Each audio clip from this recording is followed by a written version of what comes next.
probably 50, 60,000 barrels per day growth a year. I mean, this is substantial. But by 2020, their imports still be no more than refined products, less than 800,000 barrels per day.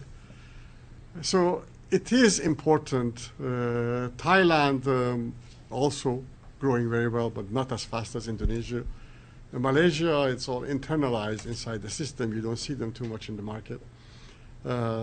Some changes in Vietnam. Vietnam is growing demand very, very fast, about 40, 50,000 barrels per day a year. So these are, in terms of the 500,000, 400,000, they're much smaller players. Combined, they are the same size of India, Southeast Asia. So they are not insubstantial by any means. But many of them produce oil. Many of them have essentially the mentality of securing it in the free market. There is no feeling of fear that somehow I'm not going to get it. In China, there's a fear. In India, there is a fear that I need to have. Even in Vietnam, there is a fear. But in these countries are too market-oriented. They don't come up on the list because they don't seem to be worried themselves. And if they're not worried, I'm not worried. Okay, so I think you've got time for maybe 2 more questions, if there are still some questions. Okay, one.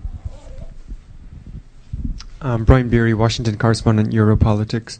You didn't mention anything about the Arctic region. What's your view about hydrocarbon potential in the Arctic? It's great. It's great, but you can't produce it, so it's okay. Our grandchildren will produce it.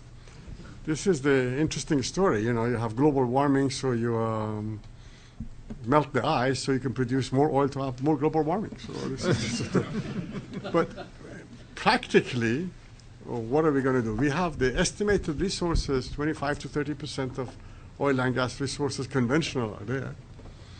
And pretty much is a Russian play. You know, everybody else plays a little bit here or there, but it's a Russian play. And everybody in Asia wants to get in. All the Europeans want to get in. And I think the Russians would ask for an arm and a leg to get in there. But practically, how much you can produce and make a difference in the world pre-2030s and 40s, minor. So resources are there, but you know, I can take it to the manganese nodule